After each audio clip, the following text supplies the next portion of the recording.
श्रद्धा को इंसाफ दिलाने के लिए कैंडल मार्च जगह जगह निकाला जा रहा है। हिंदू संगठनों ने कैंडल मार्च निकाला है। महरौली के अलग अलग इलाकों में प्रोटेस्ट हुआ है। आरोपी आफताब को फांसी की सजा देने की मांग की गई है। जघन्य अपराध हुआ है एक तरीके से। इतनी खौफनाक मौत दी गई है श्रद्धा को जिसके बारे में आप कल्पना तक नहीं कर सकते। और इसी बात का गुस्सा, इसी बात की नाराजगी देश भर में अलग अलग जगह पर प्रोटेस्ट हो रहा है। हम अखिलेश के पास चलते हैं। वसई मुंबई से हमारे साथ वो लाइव जुड़े हुए हैं। अखिलेश, TV9 भारतवर्ष ने श्रद्धा के पिता विकास मदान से एक्सक्लूसिव बातचीत भी की थी। उन्होंने बताया था कि इस वक्त वो मुंबई में मौजूद हैं, लेकिन मुंबई पुलिस ने जो जांच की उससे वो संतुष्ट नजर नहीं आ रहे हैं। मुंबई से क्या अपडेट है, मुंबई से क्या डेवलपमेंट है इस मर्डर मिस्ट्री से जुड़ी?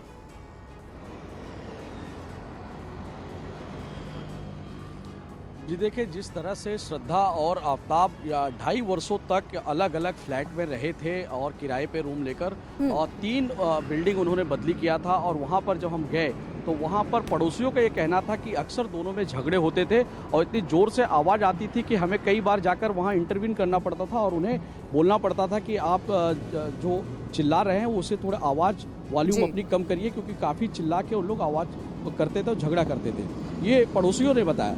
वह साथ ही जैसे कि विकास वालकर ने कहा कि उनकी बेटी का कोई तो ऐसा राज था आफताब को, शायद वो ब्लैकमेल कर रहा था और पैसे ऐंठना चाह रहा था, और ये बात श्रद्धा बता नहीं पाई परिवार को और इसी वजह से शायद मजबूरी में रही। वो घर वापस आना चाहती थी। अपनी माँ से कई बार उसने कहा था वो घर वापस आना चाहती, लेकिन उसकी कोई मजबूरी है, वो नहीं आ सकती। तो ये ऐसी कौन सी मजबूरी थी जिसका फायदा इस पूरे मामले पर जो कॉल डिटेल्स खंगाली जा रही हैं, जो कॉल डिटेल्स खंगाली जा रही हैं, आप कह रहे हैं कि मां से श्रद्धा ने इस बात को साझा किया था कि ये आफताब के बर्ताव को लेकर, उसके व्यवहार को लेकर ये बातचीत कब हुई थी और उसके बाद उन श्रद्धा के दोस्तों ने कब संपर्क किया फैमिली मेंबर से?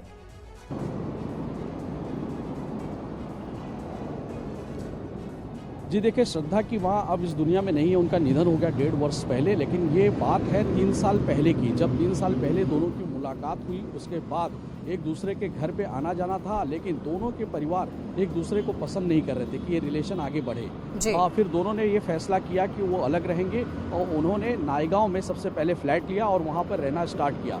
लेकिन कुछ दिन के बाद ही आफताब का जो नेचर था वो बहुत ही वायलेंट था, उसके साथ मारपीट करता था। इस बात को लेकर श्रद्धा अपनी माँ को भी बातें शेयर किया करती थी। उसके साथ ही उसका जो क्लोज फ्रेंड था लक्ष्मण नाडार, उसे भी वो बताया करती थी। बिल्कुल अखिलेश, अभी तक कई तथ्य सामने आए हैं इस मर्डर मिस्ट्री से जुड़े हुए और कई तथ्य सामने आना बाकी है। विवेक, क्योंकि आप महरौली पुलिस स्टेशन पर ही मौजूद हैं, जल्दी से ये बता दीजिए नार्को टेस्ट कब होगा आफताब का? परमिशन मिल गई है नार्को टेस्ट की? देखिए, फिलहाल पुलिस जो है नार्को टेस्ट की तैयारी कर रही है। कुछ समय लगेगा, पुलिस का कहना है कि थोड़ा समय लगना है और उसके बाद जो है यह नार्को टेस्ट जो है वो किया जाएगा।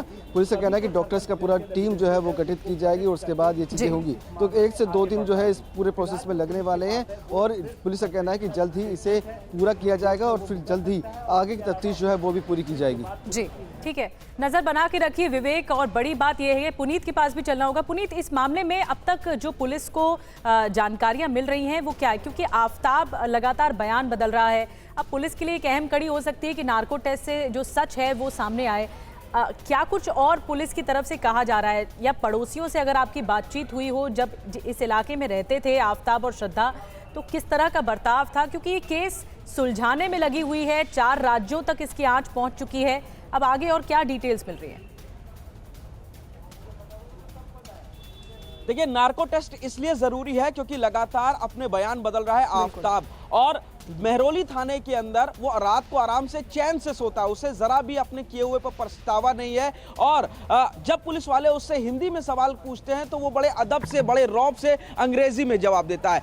अब अगर बात करें उसके व्यवहार की, उसके इलाके में, तो हमने एकमात्र चश्मदीद जिसने श्रद्धा को देखा वो प्लम्बर, उससे बातचीत करी। उसने बताया कि 15 तारीख को उसने श्रद्धा को देखा था, उसके बाद श्रद्धा कभी नजर नहीं आई। हालांकि जो उसके बिल्डिंग में रहने वाले 1-2 लोग हैं, उन लोगों ने 2-3 बार इसको जरूर देखा था आफताब को, लेकिन श्रद्धा को किसी ने नहीं देखा। और आफताब इतना शातिर था कि अपने मकान में रहने वाले दूसरे किराएदारों से भी वो जरा भी हाय हेलो या बातचीत नहीं करता था। लेकिन पुनीत, एक बात समझाइए, आफताब कोई सीरियल मर्डरर तो है नहीं कि इस तरीके से पुलिस को वो घुमा रहा है और पुलिस समझ नहीं पा रही है कि वो क्या छिपाने की कोशिश कर रहा है। अभी तक कई सबूत मिल भी गए हैं, लगातार दोस्तों से भी पूछताछ हो रही है, फिर इतनी दिक्कतें क्यों आ रही है? देखिए दिक्कत इसलिए आ रही है क्योंकि लगातार क्राइम शोज और वेब सीरीज देख करके उसने इस पूरे हत्याकांड को अंजाम दिया। जो सबूत थे उनको बहुत सफाई से उसने साफ किए ताकि पुलिस के हाथ कुछ ना लगे, और यही वजह है कि 6 महीने बीतने के बाद ये हत्याकांड पर से पर्दा उठा है। लेकिन अभी तक पुलिस के हाथ श्रद्धा की लाश के सारे टुकड़े नहीं मिले, सिर नहीं मिला, और यही वो एक मर्डर बहुत वेपन बड़ी नहीं मिला चुनौती जो है इसने पुलिस के हत्या लिए, के बाद क्योंकि फेंक इतने दिया है। पहले अरसे अंजाम दिया गया इस हत्याकांड को और उसके बाद भी पुलिस अब सुलझाने की एक कोशिश कर रही है। आफताब डेटिंग ऐप से जुड़ा हुआ था, कितनी लड़कियों के संपर्क में था, क्यों बार बार बयान बदल रहा है, नार्को टेस्ट होना, ये तमाम ऐसी चीजें हैं जो इस केस को सुलझाने में मददगार साबित होंगी।